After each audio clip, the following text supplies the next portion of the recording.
This intro's too long, okay? Sometimes I vent, I rant, and I rent out more space for my thoughts. And so it's not ladies and gentlemen, my name is Tristan Sartoris. I'm happy to be here with you guys today. I'm in a silly, goofy, happy, fun mood, okay? And I can't explain why, but just that's how I live, in a 24/7 state of being, and I refuse to change. Because now, guys, and by the way, good morning to all who celebrate, I'm trying to usher in an even stronger era of marvelous exuberance. Now, what does that mean? Class? I don't know. You know, I feel like a parent when your schoolwork gets a little bit more intense than they're acquainted with because they're not actively practicing it. And you come home with the numbers and the calculations. You go, yeah, I need help with this. And they go, well, you know, the thing, and you put those together and, you know, you kind of just edge them along. They don't really know what they're saying, but they're just kind of encouraging you while pretending that they do. And they go, yeah, you know, you add these to what am I freaking looking at?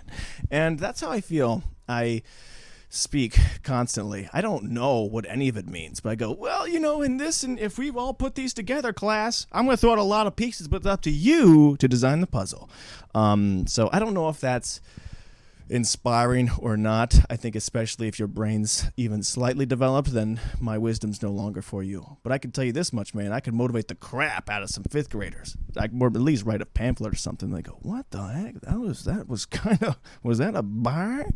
When a chance arrives, be prepared or you'll see it slip away. Whoa! Even the fifth graders be like, get this guy, skedaddle. Anyways, guys, what was I saying? Marvelous exuberance? I have no idea, okay? Be happy. Life's hard. Get a helmet, okay? We understand it. So find more joy. There we go. Are you inspired yet? You feel better? Jeez, don't come to me for advice. This isn't what I do. I vamp. I say words in no particular order, but I do it for me because it's fun. And hopefully we can all have some more marvelous exuberance. Oh, is that going to be the title? I don't know how to spell that. Guys, I hope you're doing well. We are in a weird little limbo. We're in the pocket, okay? Right after Christmas hits, or Hanukkah, Kwanzaa. I don't know all the details of the inner workings of your festive time, but if it's concluded, then I'm congratulating you and also sorry, because there's a big build-up, you know, to these things where months or weeks or however long you feel is appropriate to celebrate, you build up to these big holidays, and it's stressful and it's exciting, and there's love and there's hope and there's joy, or there's anger and sadness. But either way, you get to the third act, okay? The creme de la creme, the grand finale, the coup de grace. I don't know what those mean either. But I assume it means up here. And as soon as that happens, whether you love it or hate it, it's gone now. You've built your whole identity around this event. Now, who are you? Who are you? You don't know. I don't know. But here's the thing. New Year's is coming around, and this is the reason we all try to reinvent ourselves, because we don't know who we are anymore. All right? Now, some of us, again, I don't agree with the New Year's resolutions, okay? I think if you're going to try and reinvent the wheel, you just do it on another day. You start throwing shapes out there. You don't wait to an arbitrary date. Gosh dang it, this stupid chair. You don't wait, okay? You don't wait to make a change. You make a change. But if that's your flavor, if you feel like that's the only time you can really put forward some effort in your life, well, welcome. This is the time. This is the chance. You've got a nice, clear, blank slate after everything's washed away. Who are you? You get to define the standards. And you've probably been waiting all year because January 1st is all that matters to you. You go, I've been a piece of crap, a peon delinquent. I've hated and screwed over everybody in my life. But now I'm going to make a change. And I don't know how to do that, okay? But I know that now's your opportunity. This is what I was talking about, okay? It's not exactly sage wisdom, but it's sage timing, okay? I'm taking advantage of the moment where you're looking for clarity, and I'm giving you nothing but blurry images. And I'm saying put them together, and you got a nice little kaleidoscope of truth. But I hope that you guys find all the beauty in your new selves as you can be. But at the very least, if you don't know who you are, know that you've got a lot of problems, okay? We all got problems. And now's your chance to at least throw everything out the window that you got, okay? Are you unhealthy? Hey, stay unhealthy for these next few days. Really force it in. I don't know if this is good advice, okay? Consult your professionals, but if you're consulting me, this is what I would say. get all your unhealthy habits out of the way right now, okay? You need to cram at least a good 2 months worth, because that's about how long it takes to form a habit. So if you're going to try and let these new healthy eating habits carry on forward, then you need to cram a good 2 months worth of crap in the next few days. So much so that your body just rejects the thought of food anymore. So much so that you're fasting, which I'm doing right now, man. I had so much crap over the holidays. I gained at least, I was going to say 900 pounds, but that's over-exaggerating. It's probably 75. But I am so full of crap that I'm fasting now, which is easy for me to do because I'm full of myself, but it's nice, and it's a nice cleanliness, and that's only because I don't wait for the first, guys. I'm not saying I'm better than you out loud, but this is my plan going forward. I'm trying, man. I'm trying, but in reality, in all seriousness, in sincerity, and sinceriously, I would say get it out, man, okay? If you need to eat bad, okay? If you want to be a better person, I say you start throwing everything out that you can, and you start cutting people off in traffic. You start laughing at people that are stuck in line, okay? Don't ever pay for the food in front of you in a drive-thru. In fact, try and trick them into saying that they paid for yours, okay? Now, again, this isn't great advice, but it is advice, and that's all you can really ask for. So a big one for me, man, is the energy drinks, dude. I have been trying so hard to get off energy drinks. And I was never a big energy drink drinker. I wasn't a big energy drink drinker. I was never a big fan of it. And I didn't like caffeine in general. Not just because it felt like it didn't do much to me, but I also didn't like the idea that if it did, I was now going to be dependent on it. You know, I was, don't talk to me till I drink my coffee. Don't talk to me until I've done this and that. Dude, I want to talk, and I don't want to have anything that stops my morning from starting. Okay, anything that keeps me from talking is not in my favor. So I was never a big fan. I didn't want to do coffee or the tea or the energy drinks or anything like that. But life is hard, okay? We all know this, and that's the reason helmets exist. So I took some energy drinks, and I became kind of hooked in the habit, and things were busy, and I worked from 1 a day to 2 a day, and to the last 3 weeks, okay, I've been hitting about 3 energy drinks a day, okay, and it's been tough, man, not only money-wise, but also it's just a lot of fluid to consume, and I don't even know if it was the caffeine, but it's just like the idea that I'm spending money on something, and I've consumed it. So now I've got to get to work. Now I got to take care of all, like I said, it's been very busy, and I've made my entire personality about being productive lately and for the holidays. And now that's gone, I think I'm ready to change who I am. And I don't want to be an energy drink drinker. Drinker. I never had it. It was probably like August or something. So it's been a good few months that I've been in this kind of habit, and I'm trying to quit it. And I tried, man. I mean, again, I would get it like a couple of days, and you get migraines, you get headaches. But I am here to happily say, I even made a sign to congratulate myself that since quitting energy drinks, I am now, that's not right, 6 days off. Look at that legitimacy, okay? That is with Sharpie, and permanent marker to say that I have now made permanent change. Now, I don't know. I need to talk about this, okay? I don't know if this is real, okay? If caffeine, especially having 3 energy drinks, which is just battery acid, I don't know if there are real caffeine withdrawal side effects, okay? And if anybody who is doing a lot of caffeine, if you're doing a lot of coffee or what it may be, heed my warnings, okay? I'm new to caffeine, but I've been in it pretty intensely recently, and I stopped on a dime. Immediately, intense migraines, so bad, just like I got a freaking earthquake in between my ears, and it was so painful, and it was disrupting everything, especially when you're trying to take energy drinks so you can be productive. You can imagine how unproductive I was when I was like sick. My eyes are going cross because everything is pounding so hard. Okay, we got a rock concert going on, and I'm not a fan at all. But the headaches I was familiar with because it's happened every time I've made 2 or 3 days progress. But, okay, check this out. And again, I don't want to claim this is really what happened, but back pain, okay? Intense back pain. So much so, I'm gonna call it double sciatica. And this popped up because I was trying to be productive, and I'm doing a lot of recording, right? I'm sitting at a desk, and I'm speaking noise, and I'm doing this for hours, and I thought maybe I'm just sitting too long. maybe something's just going on. Maybe, I'm just uncomfortable. Maybe I got, like bed sores, right? A body at rest stays at rest, but a body at pain stays at pain, I suppose. So I worked through it. And then the next day, my entire right butt cheek, okay? Now, this sounds like a joke, but it's not. My entire right butt cheek, genuinely, was numb, okay? And I was making a joke about it. I was like, oh, maybe it's because I was sitting on my wallet. It's got a fat knot. Okay, it's right here, dude. It's got a fat knot from all that cash. It's actually just receipts and Chuck E. Cheese tokens. But anyways, I decided to not sit on my wallet anymore. And again, I'm sitting down for hours and hours and hours and hours each day. And then the next day it progresses.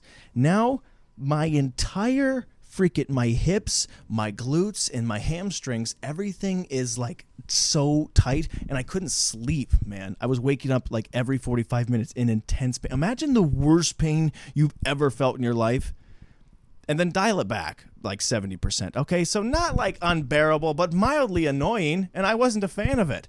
So I kept waking up, and then it got worse and worse, and it crawled up my back, and then my entire legs went tight and numb. How do you get pain and numbness at the same time? That's not fair. So I couldn't feel them, but the only thing I could feel was the pain, and that was very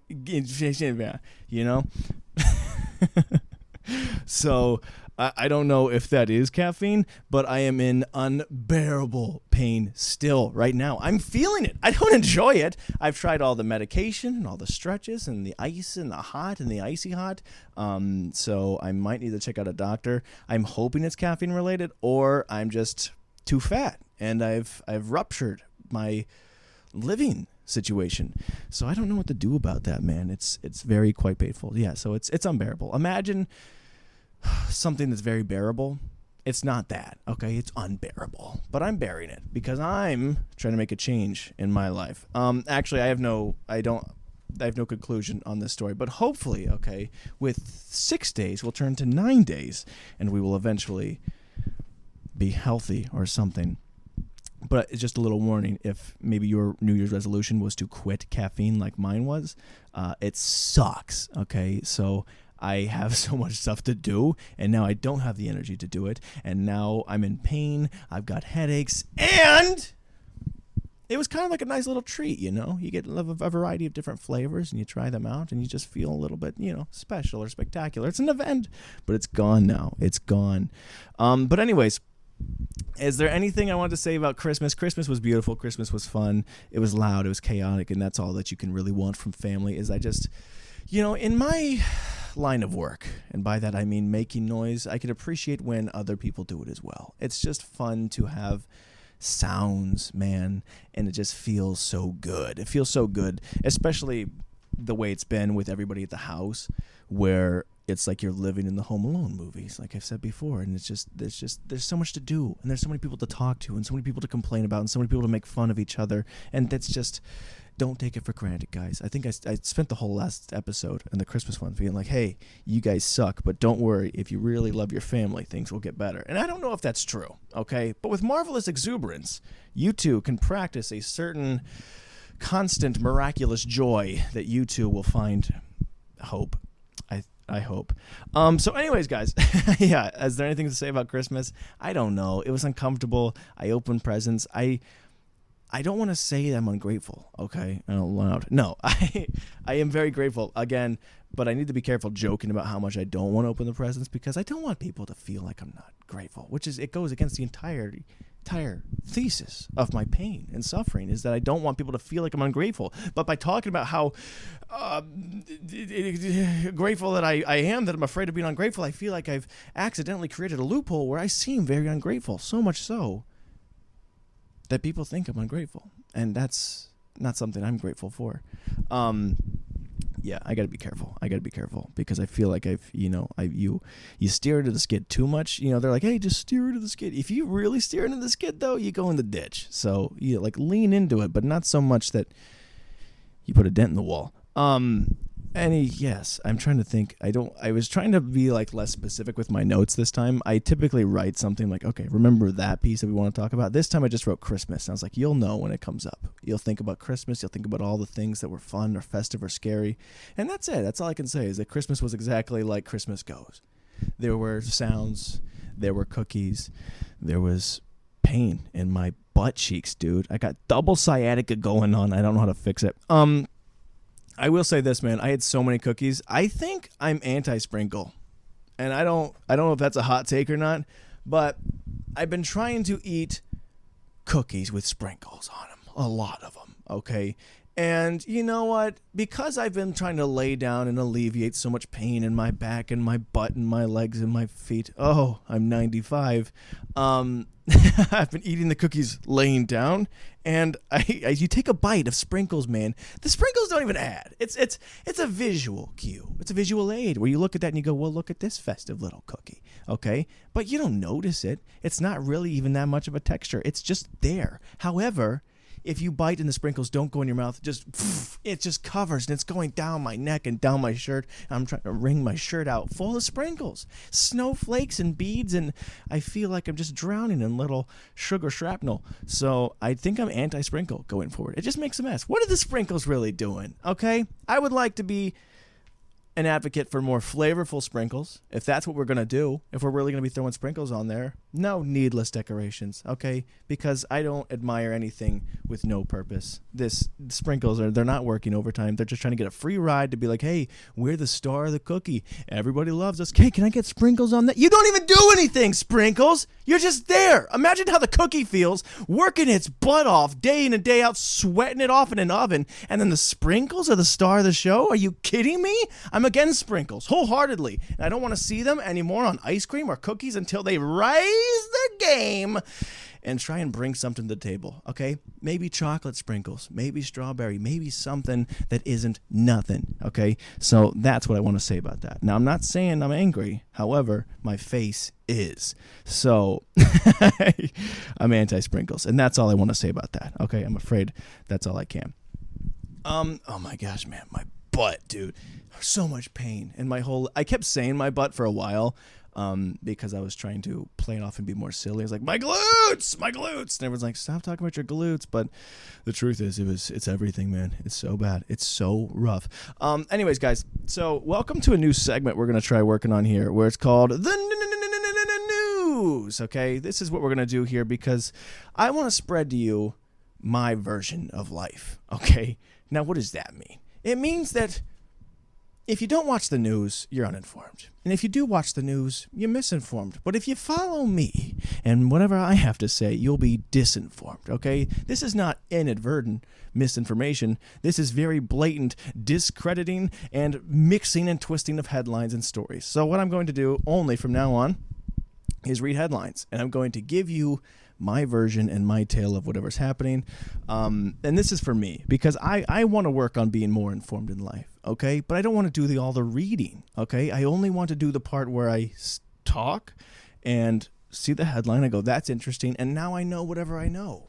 And you could bring it up in conversation and maybe I'll steer you wrong. Maybe I'll steer you right. We don't know. And I won't know, okay? But we can guess together.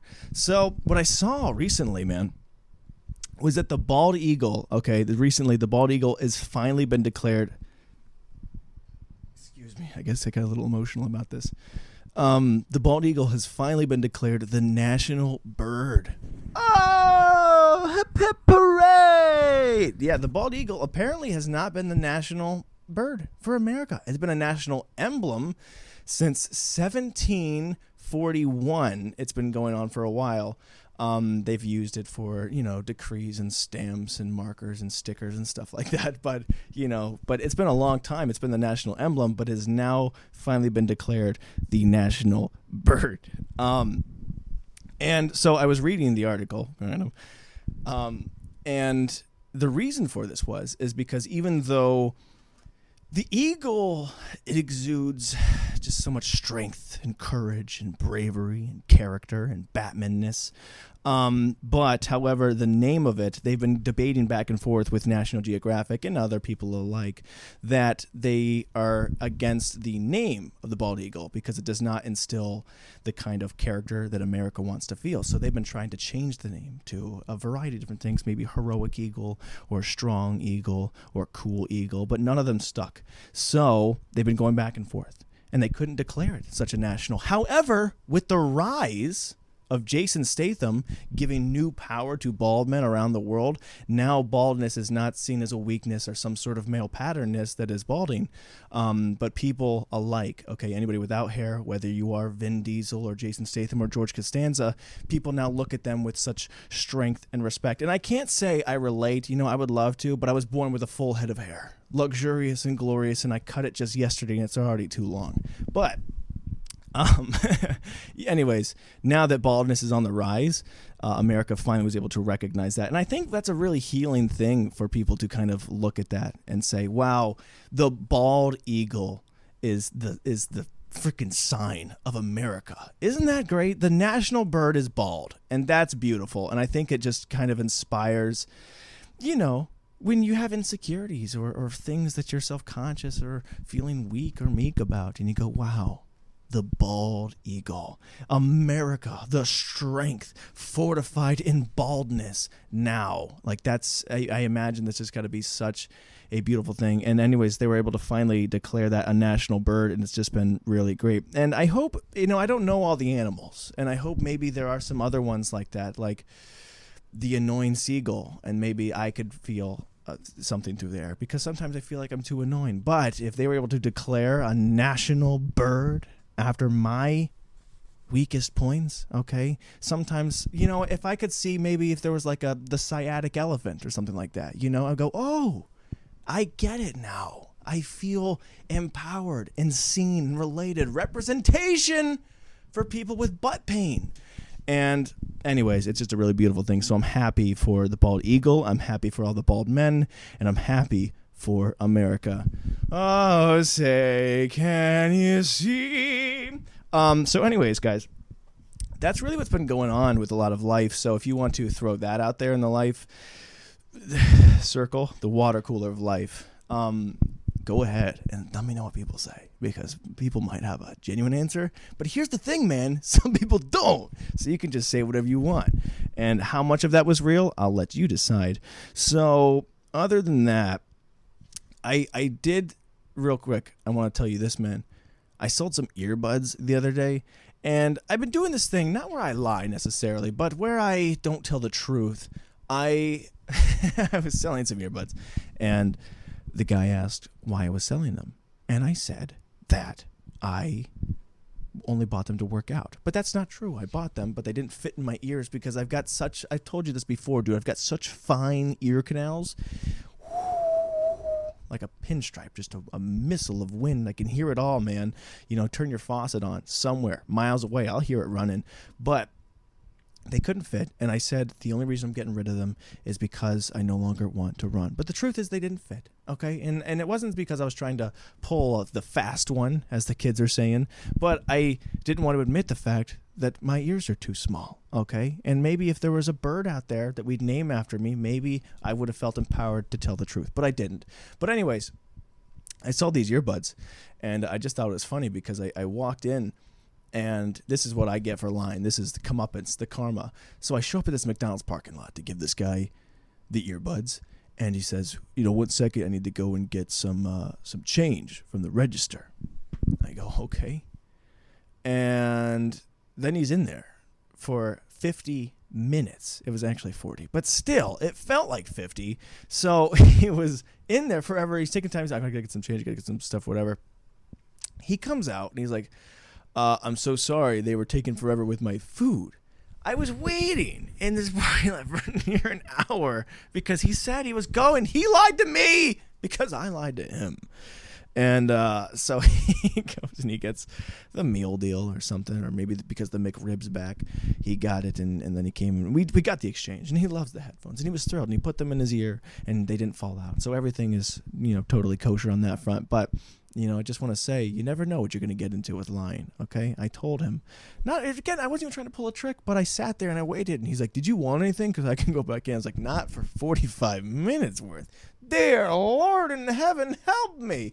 So there was a bit of a bummer, man, but That's what you get. And that's what I'm trying to usher in. I'm trying to, and the only reason I did that is because I'm trying to stop lying in the new year. Okay. So I'm trying to do a lot more lying while I can and just deceive everybody that I want to, because that's character growth. You can't grow if you start at the top. So I'm trying to bring myself back down to civilian level like everyone else. So I have, pretend I have struggles and I'm working on things that are hard. But eventually I can skyrocket back to where I've always been. So,